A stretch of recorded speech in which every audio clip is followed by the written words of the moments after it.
ဆက်လက်ပြီးတော့တင်ဆက်ပေးရမယ့်သတင်းကတော့ရန်ကုန်မြို့မှာစစ်ခွေးတပ်ကရက်ွက်တစ်ခုကိုလူ10ဦးပေါ်တာဆွဲခေါ်ဆောင်ပေးဖို့အတွက်အုပ်ချုပ်ရေးမှုတွေကိုအကြောင်းကြားထားတယ်ဆိုတဲ့သတင်းကိုတင်ဆက်ပေးပါမယ်။တရက်ကိုလူ10ယောက်ပေါ်တာဆွဲခိုင်းနေတယ်။နေအိမ်တွေကိုလူစီးရင်တွေလိုက်တောင်းခိုင်းနေတယ်လို့အုပ်ချုပ်ရေးမှုတအုပ်ကပြန်လည်ပြောပြထားပါတယ်။အဲ့ဒီအတိုင်းလိုက်နာနိုင်အောင်လို့ရက်ွက်အလိုက်လူဦးရေစီးရင်တွေပြန်ဆက်ပြီးတော့တတ်မှတ်လူဦးရေပြည့်မီအောင်စူးစောင်းဆောင်ရွက်ဖို့ကိုလည်းညွှန်ကြားထားတယ်လို့ပြောပါတယ်။အဲ့ဒီလိုညွှန်ကြားချက်တွေကြောင့်လူငယ်တွေအနေနဲ့ရက်ွက်ထဲမှာသတိထားပြီးတော့တွာလာကြဖို့ရက်ွက်နေပြည်သူတွေကအချင်းချင်းသတိပေးမှုတွေရှိနေပါတယ်ရက်ကွက်တစ်ခုကို10ယောက်နှုံးဆိုရင်တော့လူကမနေဘူးဗျဒါကြောင့်ကိုနဲ့နီးစပ်တဲ့ကလေးတွေကိုအပြင်ကိုမထွက်ကြဖို့အတွက်သတိပေးချင်ပါတယ်ည9နာရီလောက်ဆိုရင်ရက်ကွက်ကလူတောင်သိမ့်မရှိတော့ဘူးဒီကောင်တွေကကားတွေနဲ့ပတ်ပြီးတော့လိုက်ဆွဲနေတာလို့ရန်ကုန်မြို့ကန်တဦးကပြောပြထားပါတယ်။အုပ်ချုပ်ရေးမှုတွေဘက်ကတော့သတ်မှတ်ထားတဲ့လူဦးရေပြည့်မီစေဖို့အတွက်အမြန်ဆုံးစုဆောင်ပို့ဆောင်ရမယ်ဆိုတဲ့ညွှန်ကြားချက်အတိုင်းဆောင်ရွက်နေကြတယ်လို့သိရပါတယ်။စစ်ခွေးတွေနဲ့ရဲတွေဟာအရက်ဝတ်လဲပြီးတော့အိမ်စည်းကားတွေနဲ့လူငယ်တွေကိုပြစ်မှတ်ထားဖမ်းဆီးပြီး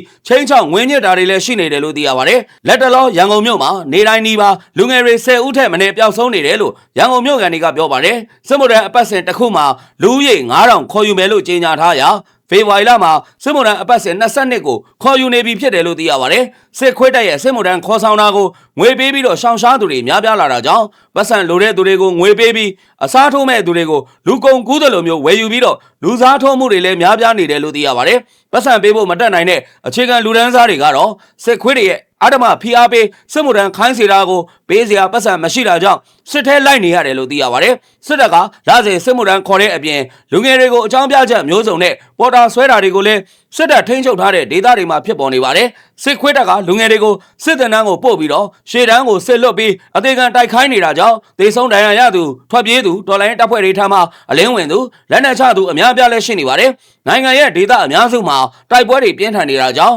စစ်ခွေးတပ်ကစစ်သားတွေကိုဇက်တိုက်ခေါ်ယူနေတာဖြစ်ကြောင်းသတင်းရရှိပါတယ်ခင်ဗျာ